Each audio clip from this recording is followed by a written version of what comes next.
Hello everybody! I have a Cambridge Audio AXA25 integrated amp here. I'm going to tell you why it is here and the reason why it's worth upgrading. I have been upgrading Yamaha AS301, 501, 701 and 801 for Mike Woodcock of Angela-Gilbert in Chatham for about almost 4 years now. The 301s are basic amp but still cost $699 Canadian. All the pricings I'm going to talk in this videos are in Canadian. And I have always asked him how come we don't modify this amp. And this amp is retail at $350. It's $349.95. The price tag is right here. And I always ask him how come we don't modify this one. And he said he doesn't know that Cambridge still continues to make this. Now I cannot confirm one way or the other, and I have seen reviewed only 2 years ago and it's still active. So you have to look at the time that you're going to buy this one, is it still current or not. But I always ask him how come we don't modify this. That's one of the reasons it is. And second, he said it's for $350. We're almost charging as much as a unit to modify it. And for $699 AS301 Yamaha, people will be more willing to put about $300 to modify the power supply, which we have done almost 100 units, including all the 301, 501, 701 and 801s, almost 100 units in 4 years.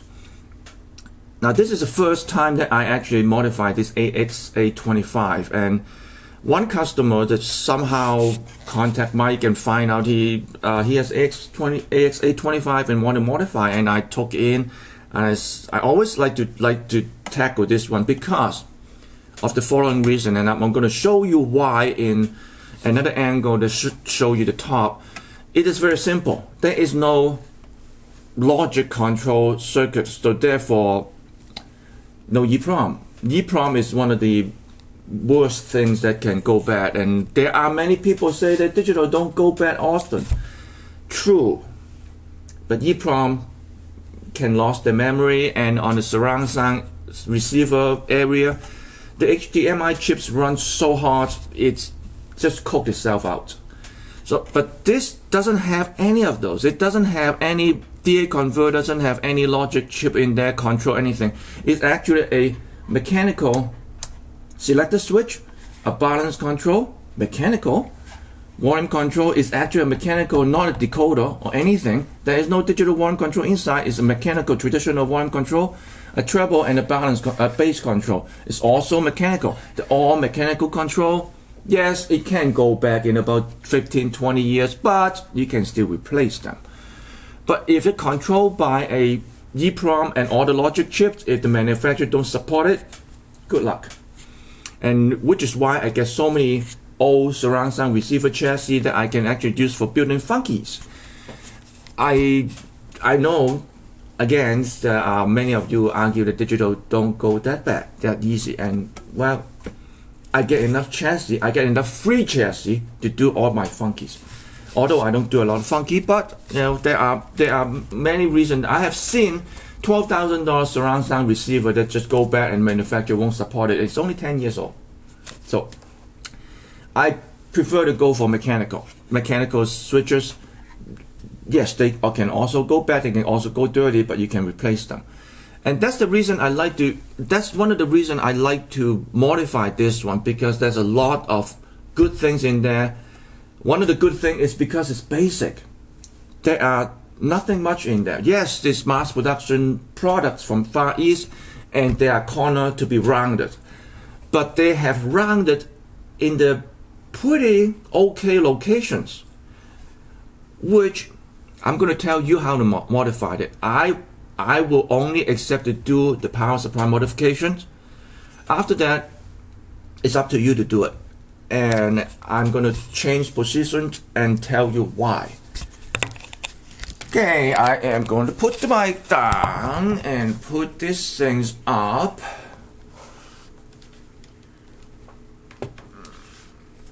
Turn this off. Now, I would like to mention before I put it up, because this power switch is there's a sleep mode, and this unit, when you have no music for a while, it will shut it off itself. It go to sleep mode.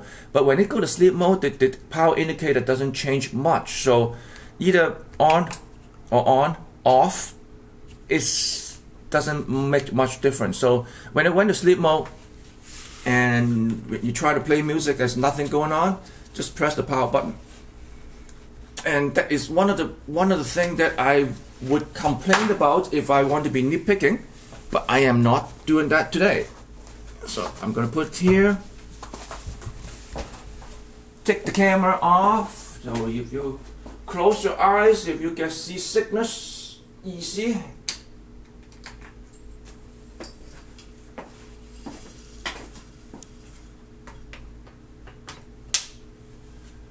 We're pretty good here.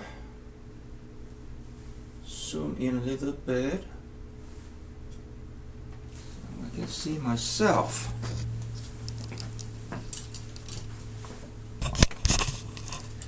And I'm getting my magic stick. Here is my magic stick. A silicone coated yellow dot and a plastic pointy things. It doesn't damage anything. Okay, put my mic back here. So what I did is to add these 4 caps. Of course, I have to have color silicone. The original caps are 2 pieces of 6800 microfarad, which is 13,600 microfarad, and they only use a 4 separate 4M dial, which is kind of small for a big power supply, but big enough for a 25 watt, typical 25 watt amps. And the transformer is approximately 110 VA. Yeah, 110 VA. And which is pretty okay for a 25 watt amp in 8 ohms, and it's not meant to be high current. I add another four pieces of 10,000 microfarad into it, and so make it 3 times its original, and replace the dial with a 35 amp bridge rectifier. And that's about all I would do. And it does improve the sonic quality a lot, enough that worth double the price, almost double the price. But after that, I would not do any much more now, except addressing the wire a little bit with silicone and that wire, because before I put this silicone down, this wire was pressing against the corner of the heat sink, which you can scrape off. And this speaker wire was actually pressing against this screw, this ground screw on the bottom of the chassis. If it moves, it can scrape and eventually might get damaged. So I put a little bit of silicone here and put a little bit of silicone there and hold the wire in place. Now, after the power supply, obviously you can do your own power supply too. I don't have to do it for you, but there are people that don't do electronics. But now I'm changing my mode and talk to do it yourself. Even entry level do it yourself, if you have some guidance, you can actually do this kind of mod. Not necessarily the power supply mod. You might have to learn a little bit more before you touch the power supply. But for this, that is I can zoom in a little bit more, but I think I'm going to leave it like that for now. Now those are plastic connector. And can you see good enough? Let's see. Okay.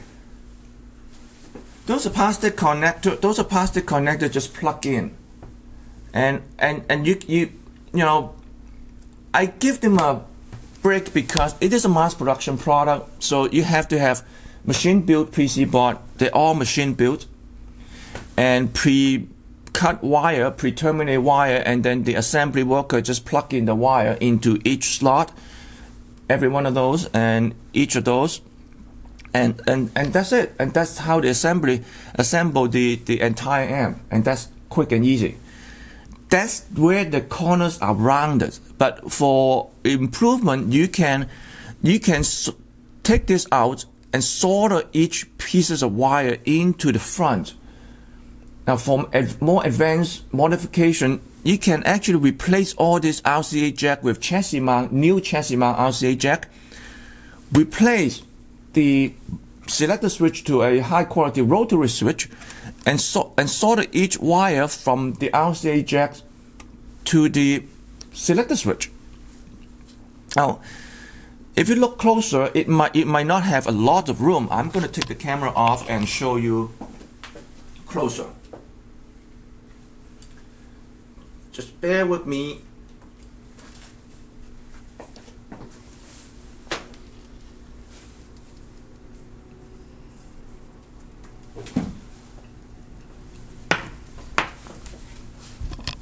And that is the selector switch. That selector switch can be replaced with rotary switch, and so is all this balance control, volume control, treble control, and bass control.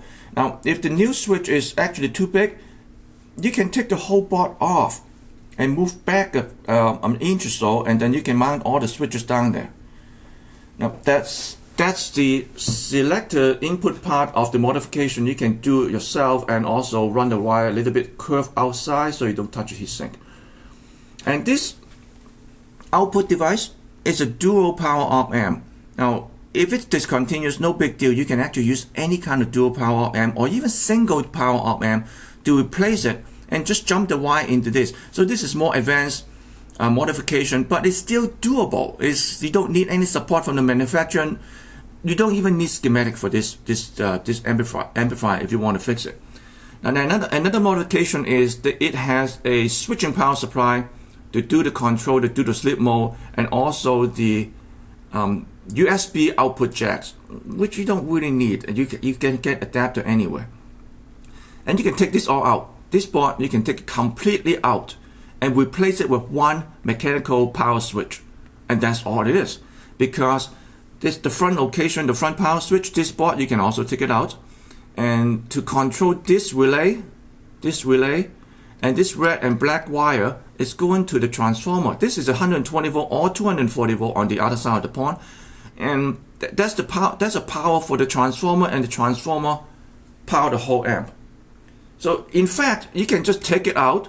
I can just take it out right now and put 120 volt on this two wire, and this amp will run normally. And that's how simple it is. And it is the reason, the simplicity is the reason that this amp is worth modify. But it's not worth modify by paying people like me. Okay, I am going to charge you a lot of cost on labor just to do the work. If you do it yourself, you would enjoy modifying this amp because you will get a lot of satisfaction of having the result, having a good result of after doing all the modification. It's worth doing, but just not worth paying somebody to do it because it just costs a lot of labor. You're not adding much part to it. But for a do-it-yourself or intermediate level, it's worth consider.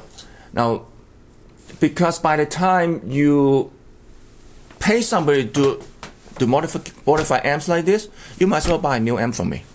Because, well, not trying to be a proud daddy syndrome, my amp will sound better than that if I build it from ground up.